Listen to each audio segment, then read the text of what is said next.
Hello guys, welcome on Tesla Adventures. In this video, we'll continue the angular momentum and we have already studied the angular momentum in pure translational motion, and in this video we are going to study the angular momentum in pure rotational motion. So in this first case, there is a particle which is rotating about this center O in anti-clockwise sense, and its angular velocity is omega.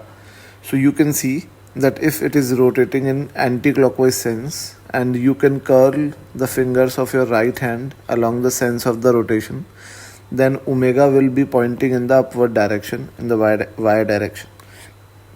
So omega is omega j cap, and the momentum of this particle is mv, and the instantaneous direction is k cap.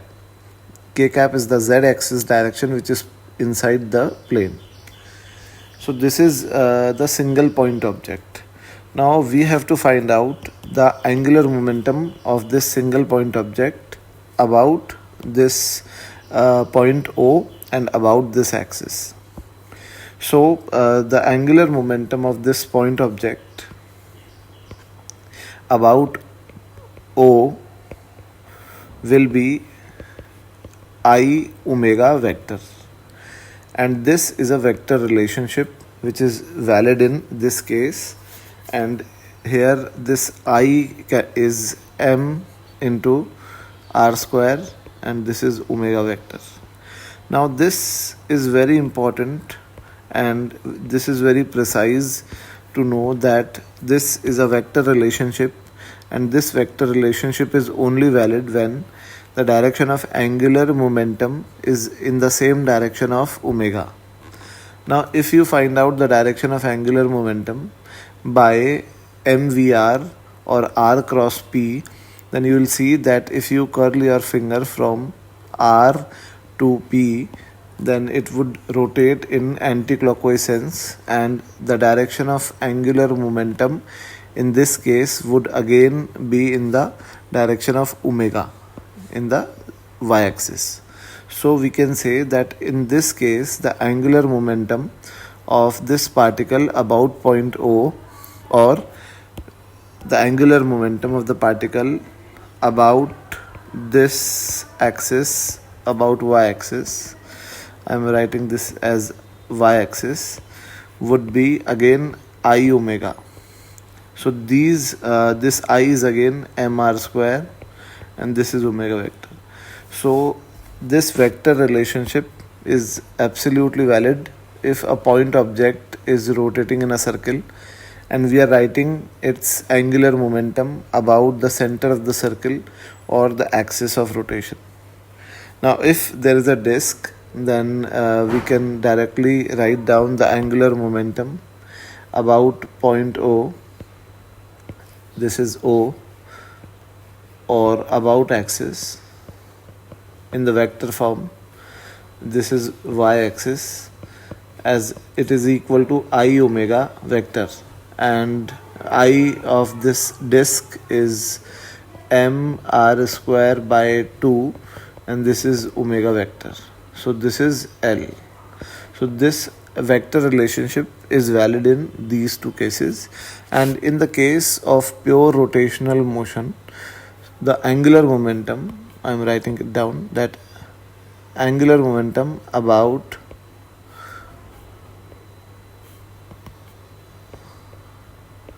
some axis is equal to I omega, where omega is the angular velocity about the same axis, and moment of inertia is also the angular, in fact moment of inertia is also the moment of inertia about that same axis. Okay, so this is very important to remember, that while you are using this vector form, then you can only apply that vector form when the moment of inertia I is about the same axis about which you are calculating the angular momentum, and angular velocity is also about the same axis. And make sure that angular momentum and angular velocity are in the same direction. Now, if we are calculating the moment of the angular momentum of this rotating particle about some other point which is lying on the axis, and you can see that this particle is rotating in this circle, and this is the center of the circle, and this is some point S, but we need to find out the angular momentum of this particle about point S. So if we draw a radius vector from S towards this particle P, this vector is RS, and if this vector is making an angle phi with the y-axis, then we can see that the angular momentum would be in the direction like that. You can find out this direction by Fleming's right hand rule again, and this momentum vector would be inside the plane, and this is the r vector. So if you curl your fingers from r towards p inside the plane, then your thumb would be pointing in this direction, and you are using the right hand screw rule. Now the omega is the angular velocity which is still in positive z-axis, and now z-axis is this one, and this object is still rotating in anti-clockwise sense. But you can see that the angular momentum about point S is not in the direction of omega. So this is not correct to write Ls is equal to I omega vector. This is incorrect. So first of all, you should see that this is Rs, and the value of Ls, magnitude of Ls would be equal to mv into Rs. And we also know that this is a vector relationship, therefore there will be some angle which is phi. So if I write down the Ls in vector form, then Ls would be Rs cross P, and P is the momentum vector.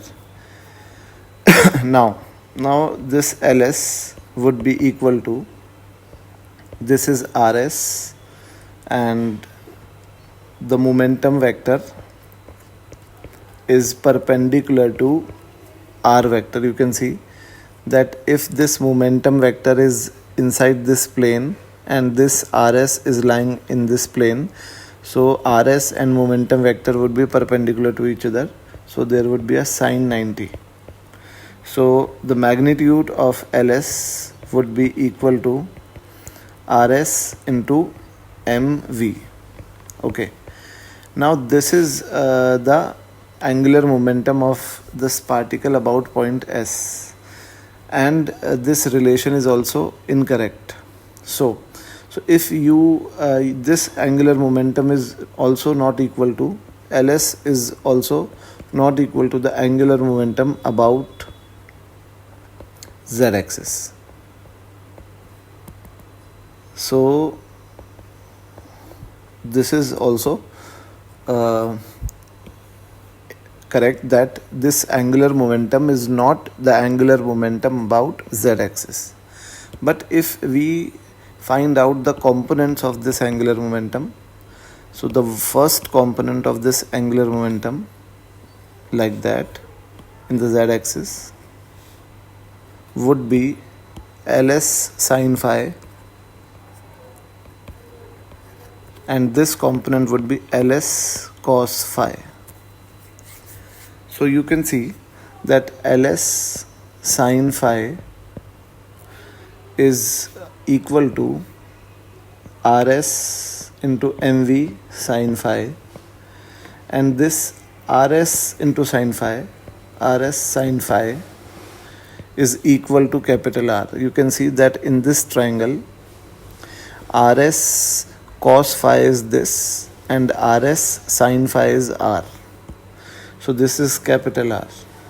So this Ls sine phi is the angular momentum about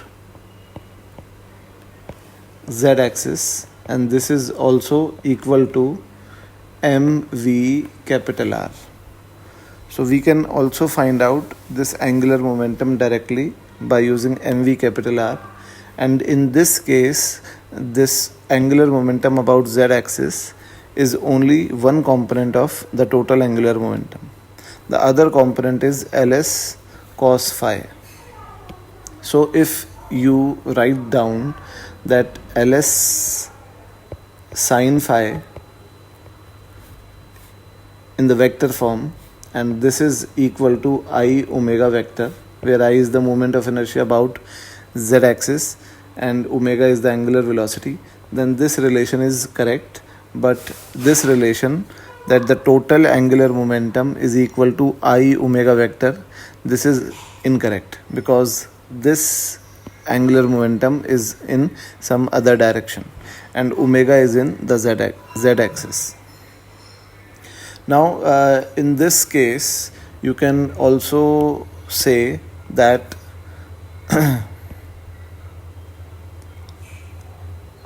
that the angular momentum ls will not be constant. It is not constant because its direction is continuously changing, but you can say that its component ls sin phi is constant because omega is constant, but its other component ls cos phi is also not constant. So you have to remember these things. Now for a symmetrical object, if there are 2 point masses which are located on the diametrically opposite sides like that, and they both are rotating in anticlockwise sense with same angular velocity omega, so you can see that the angular momentum of this particle would be like that, and angular momentum of this particle would be like that, and the components of these angular momentums ls cos phi and ls cos phi will be cancelled out, and the net component, I'm writing it down, that for a symmetrical particle,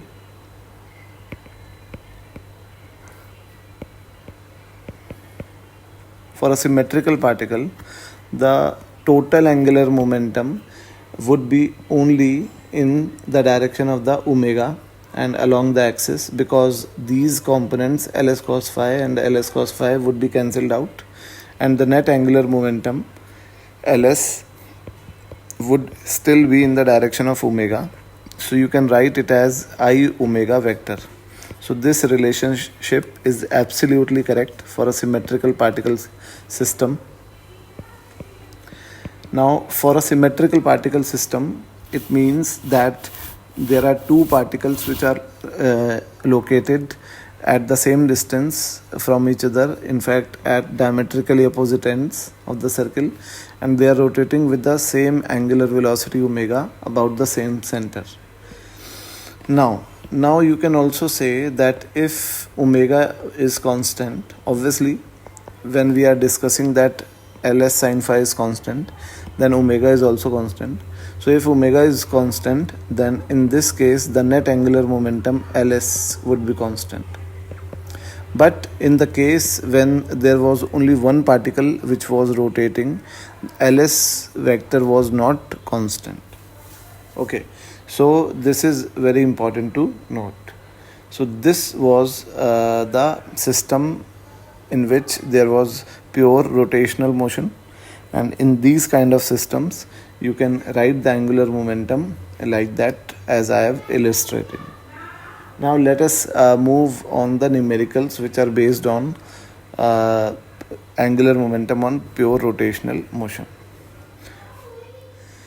In this question you can see that there is a particle which is rotating in this circle, and the center of this circle is lying on the z-axis at a height h above the origin, and this particle is rotating in anticlockwise sense, therefore its angular velocity is lying in z-axis.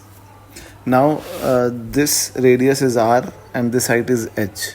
We have to find out the angular momentum of this particle at this moment about this point S. So first of all, let us join this point S and this particle P. So you can see that the momentum vector of this particle would be lying inside the plane at this point of time, and this r vector, this is small r vector, this is small r. So this small r vector is in this plane and this momentum vector is lying perpendicular to this plane. So this r vector and this momentum vector are perpendicular to each other. Therefore, the angular momentum about point S, LS, will be having the magnitude r into p into sine 90. Okay, now this r is under root of h square plus r square, and this is p. So this is the magnitude of angular momentum, and if we wish to find out the direction, then the direction of angular momentum would be like that, which we have already discussed. So this is LS, and there would be two components of LS. One component would be along this z-axis and other will be along x-axis. So LSZ will be the component of LS along z-axis, and that would be LS if this angle is let's suppose phi. So this angle would be phi. So the component along the z-axis would be LS sine phi, and the component of LS along the x-axis would be LS cos phi. So if we write down the vector form of LS, then LS would be equal to LS minus LS cos phi I cap plus LS sin phi k cap. Okay, and LS is taken out as common, and cos phi, you can see that cos phi is h upon r. So cos phi is h upon small r, and sin phi is r upon h. In fact, capital R upon small r. So sin phi is capital R upon small r, k cap. So LS vector is LS, where LS is r into p, and r is common. So this is h I cap plus r j cap, cancelling this r with r.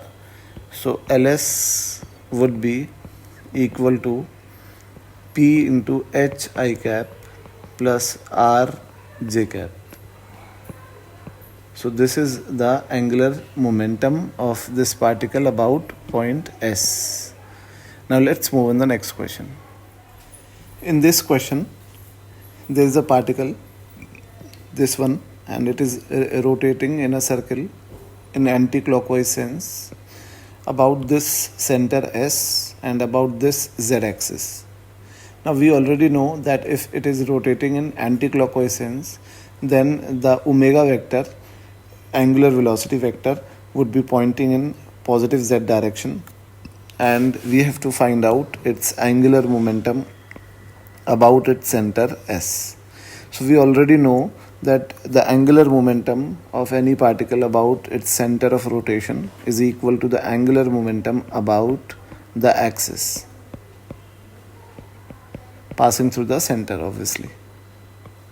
So this can be written as I omega vector in vector form, obviously.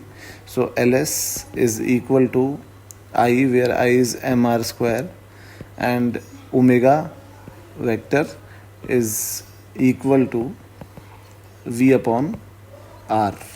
So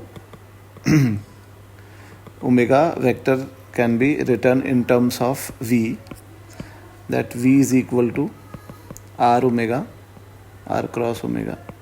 So you can substitute these values, and you can also write LS in terms of V, that Ls is equal to r vector cross p vector, where p vector is the momentum vector.